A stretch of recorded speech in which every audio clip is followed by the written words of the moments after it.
and faced the enemy single-handed.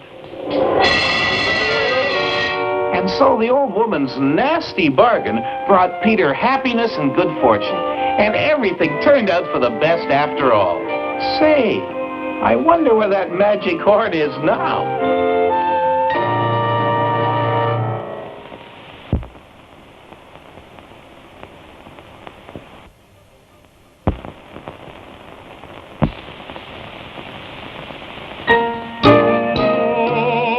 Come with me, come and see all the wonders there will be in my stories, in my songs, in everything where fun belongs. We'll meet heroes, giants bold, visit lands both hot and cold, have magic tricks to shiver your skin, blats galore with animals in our world of fun. Pied Piper, house!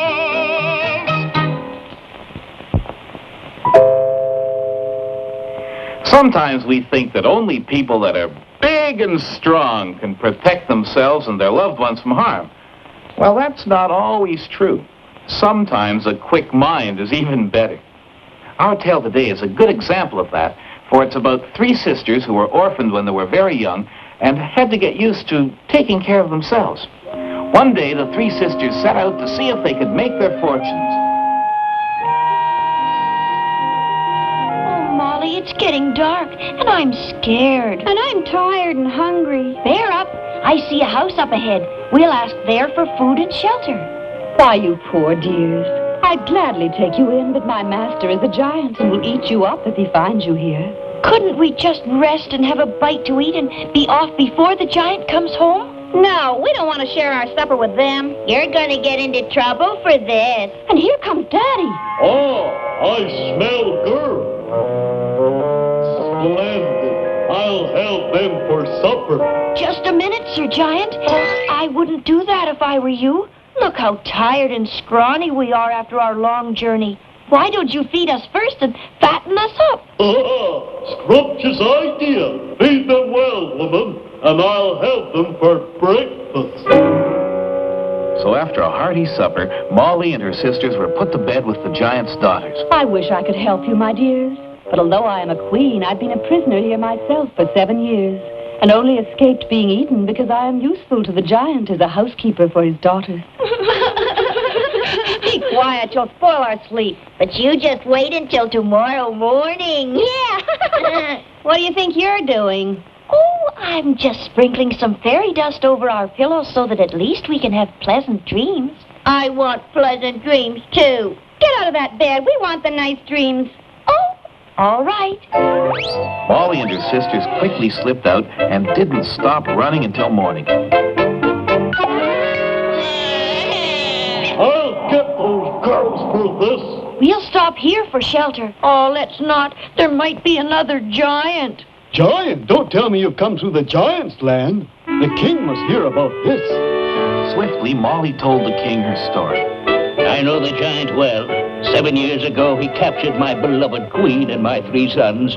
I was able to ransom back my sons, but the cruel giant kept my queen to work for him. Why, Your Majesty, we saw the queen. She was kind to us. We must rescue her at once. Alas, it's not possible. I had to pledge that I would not try to rescue her, or the giant will eat her up at once. Well, I'm going back to see what I can do. So that night, Molly slipped back into the giant's house once more. She found the poor queen under lock and key. It's no use. Save yourself, Molly. Wait, what is that neck chain, that purse, and that sword the giant keeps by him? My husband gave them to the giant to ransom our sons. I'll just take the king's sword, and I'll take the king's money while I'm about it. And don't despair. I'll see you again. Come back, you. The giant chased Molly all the way to the bridge. You little menace! Don't you try any more tricks! We'll see about that. Well done, brave Molly. Now I must go back to rescue the queen. Then once more, brave Molly slipped back into the giant's house. But this time, she wasn't so lucky. Now then, Molly, if you were me and I was you, what would you do with me? Well, first of all, I'd tie you up in a sack, put a silver chain to weight you down, then I'd throw you in the river. But before I did that, I'd go and cut a big stick to beat you with for all the trouble you've caused me. You would you? Well, that's exactly what I'm going to do with you. You, go get me a sack. In a moment, the giant had Molly tied up in a sack. And when it was light, he set off to cut a stick. Serves you right. Serves you right. You thought you were so smart. Now, this was the moment for Molly to think faster than she'd ever thought in her life. You should see what I can see. Oh, it's wonderful. What is it? What is it? Didn't you know that your father's silver chain was magic? Magic? What kind of magic? Oh, I want to see. I want to see. Well, then, get in here. You have to be in the sack to see it. What is it? Where is it? Oh, quickly, Queen, run. Now then, smart Molly, take that! Daddy, no.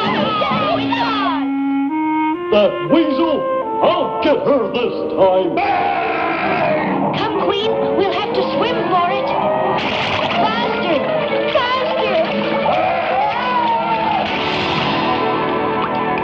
Now, Molly, you must take my youngest son, the brightest and the best of all. Well, all right, if he'll have me.